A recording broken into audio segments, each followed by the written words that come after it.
Aláròye máa wí o.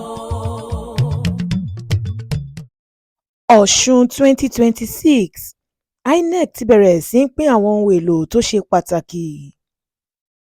Ní ìmúrasílẹ̀ fún ìdìbò gómìnà ọjọ́ 15 oṣù kẹjọ nínú ọdún yìí, àjọ elétò ìdìbò INEC ti bẹ̀rẹ̀ sí ní pín àwọn ohun èlò tó ṣe pàtàkì jùlọ sí àwọn ìjọba ìbílẹ̀ 30 tó wà nípìnlẹ̀ Ọ̀ṣun.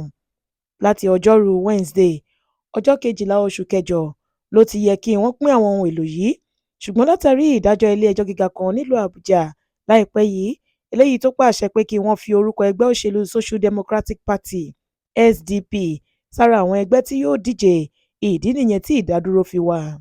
Ẹgbẹ́ òṣèlú 14 nínú èyí tí a ti rí ẹgbẹ́ òṣèlú APC, ADC, APM, NNPP, Accord, APGA, AAC, ADP, AA, NDC, PRP, APM àti bẹ́ẹ̀ bẹ́ẹ̀ lọ ni àjọ INEC kọ orúkọ wọn sórí ìwé ìdìbò tẹ́lẹ̀, ṣùgbọ́n lẹ́yìn ìdájọ́ kóòtù yìí ló wá pọn dandan láti tún ìwé ìdìbò náà tẹ̀.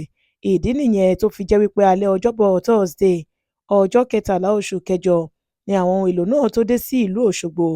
Bó sì ṣe ń dé ní nǹkan bí aago 8 alẹ́ ni wọ́n ti bẹ̀rẹ̀ sí ní pín káàkiri àwọn ìjọba ìbílẹ̀ tí wọn yóò ti lò wọ́n lọ́jọ́ Sátidé fún ìdìbò náà.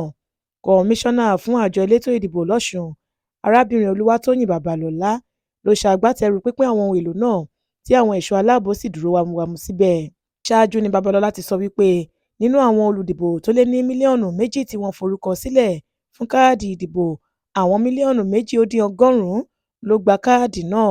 Ohun tí èyí túmọ̀ sí ni wípé èèyàn mílíọ̀nù 2.1 ni yóò ṣèpinnu ẹni tí yóò jẹ́ gómìnà ìpínlẹ̀ Ọ̀ṣun fún ọdún 4 tó ń bọ̀.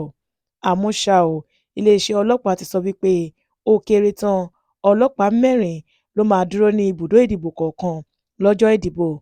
Ibùdó ìdìbò tó sì dín díẹ̀ ní 4,000 ló wà nípìnlẹ̀ Ọ̀ṣun. Florence Babasola ló ṣe àkójọpọ̀ ìròyìn yìí fún ìkànnì Aláròye Online TV.